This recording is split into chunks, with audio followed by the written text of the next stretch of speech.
Hello everyone, and this week Steam has finally decided to implement a refunds policy after a lot of clamouring from not only gamers and consumers but also the EU and Australia.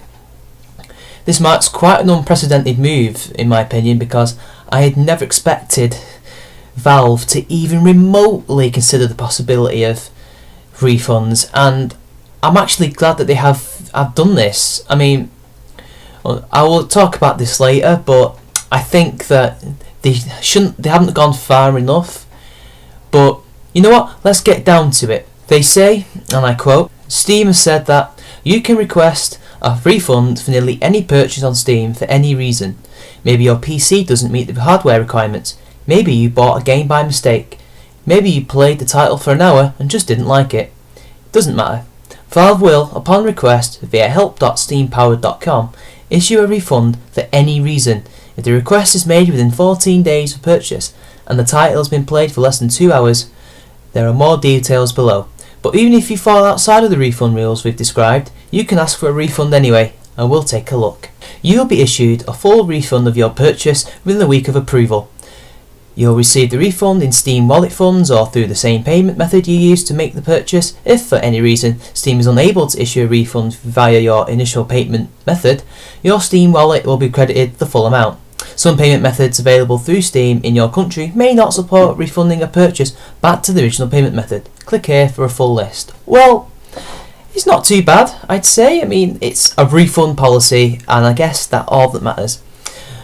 And this little bit here towards the bottom is where I start to get a little bit, prissy with it. But ultimately, I think they could have gone a bit further than this, but I'm happy that they have it anyway. The Steam refund offer within 2 weeks of purchase and with less than 2 hours of playtime applies to games and software applications on the Steam store. Here's an overview of how refunds work with other types of purchases. Now, you see, 2 hours I think is a bit too short. I mean, I guess with some games you can breeze through the narrative and the main quests and storyline within like 6 hours. But for bigger games, I guess some of them, it's mainly side quests. That's almost 40 to 50 hours, and I think 2 hours is a bit too short to even judge a game if it's bad or not. Some games are so horrifically bad that yes, 2 hours is ample time to put down the controller and ask for a refund. 2 weeks of purchase, I think that's not too bad. I mean, I've known a few other refund type policies where it's like 20 odd days, but 2 weeks, it's a step in the right direction.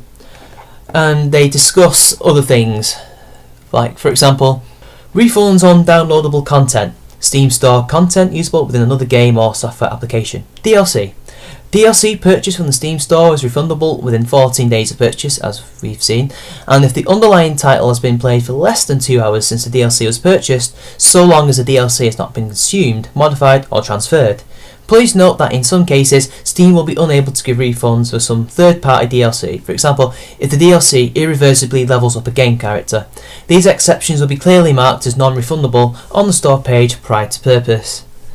I guess that's not too bad. It's basically the same application to DLC as applied to the main games. And then the next one is refunds on in-game purchases. Steam will offer refund for in-game purchases within any Valve-developed games within 48 hours of purchase, so long as the in-game item has not been consumed, modified or transferred. Third-party developers will have the option to enable refunds for in-game items on these terms. Steam will tell you at the time of purchase if the game developer has opted to offer refunds on the in-game item you are buying. Otherwise, in-game purchases in non-Valve games are not refundable through Steam, and that's fair enough, Valve are a game developer, as well as software developer and hardware developer, so it makes sense that their games can have refundable content as well, in-game purchase-wise, and other ones can, unless a specific usage has been applied. I have no qualms with that, apart from 48 hours seems a bit too brief. What if you forget, And what if it was quite an expensive in-game purchase, because some of them are extortionate. You know what it's like nowadays. And refunds on pre-purchase titles you can request at any time prior to release of the title, and the standard 14 to 2 hour refund period also applies starting on its release date. And again, I have no problem with that, nothing at all. Refunds on bundles, because before that there was Steam Wallet refunds, and that you can request. It's pretty much the same, and I have no problem with that. So back to refunds on bundles. You can receive a full refund for any bundle purchased on the Steam store, so long as none of the items in the bundle have been transferred, and if the combined usage time for all the items in the bundle is less than 2 hours. If a bundle includes an in-game item or DLC that is not refundable, Steam will tell you that if the whole bundle is refundable during checkout. And that's fine. That's again, this seems, mostly good. Just a few qualms here and there. It could go further, but it's fine. It's good. I like this. And VAC bans, if you've been banned by the anti-cheat system, which I should have made a video about, but I'm not going to make my opinion known on that just yet. You lose the right to refund that game if you've been banned by the system. That's fair enough. Rules are the rules.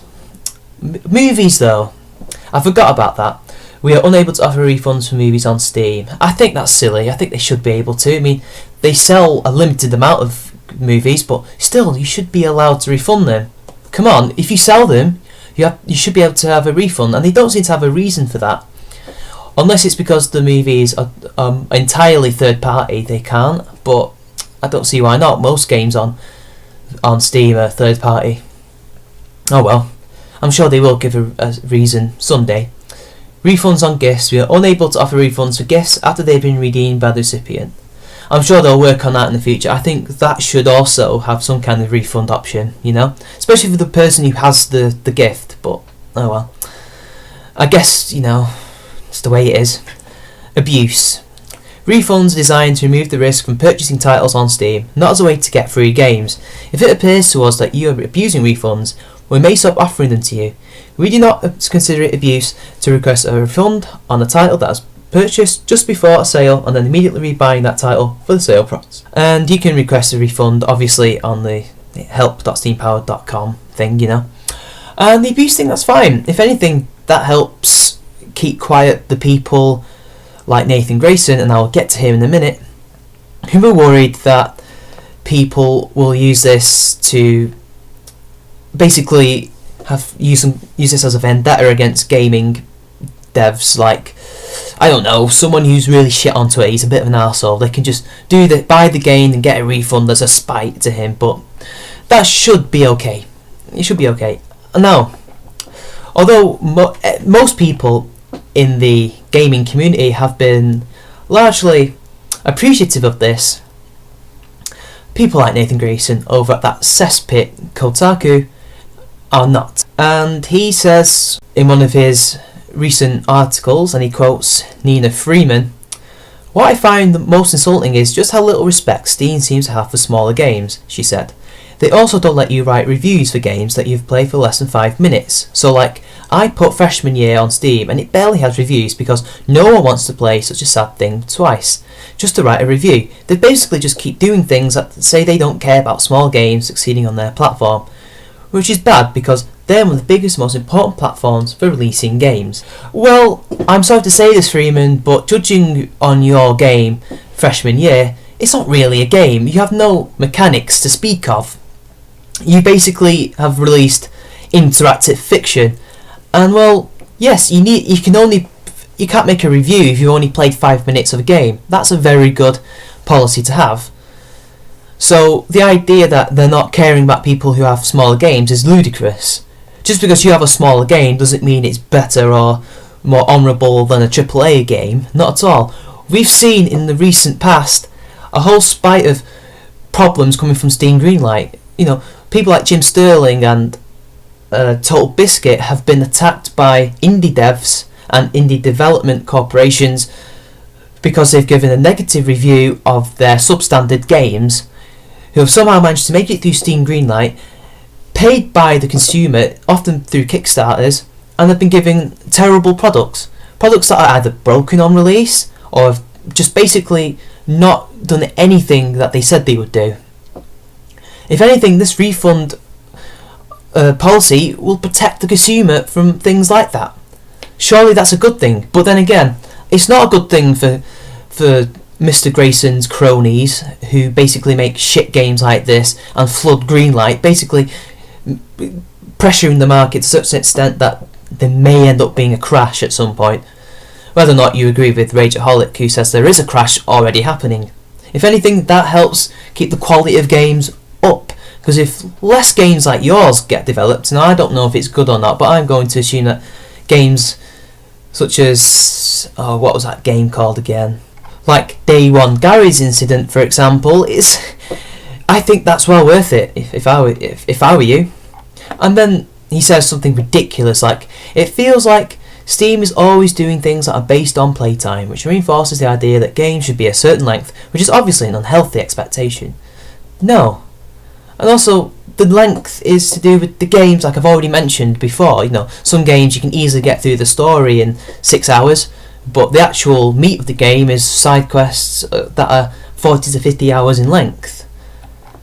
And Grayson did talk about turning consumers into predators, and that could happen, but the abuse section that I read out clearly is a counter to that, and I think that should help. I think that Valve will take steps to make sure people don't abuse the system. But it doesn't matter, because in the end, the consumer is protected in everything. Everything like lists, the gamers are going to be protected from the problems that entails. So, at the end of the day, my verdict is, well done Valve, you finally done it. I think this is excellent. I think it could have done a bit more, but it's early days, and it's good to see that they have finally listened to us after years and are taking steps to protect us, the gamers and the consumers, from terrible business practices. So this has been CharmingMan93. Like and share the video, drop a comment, subscribe to my channel, and I'll see you later.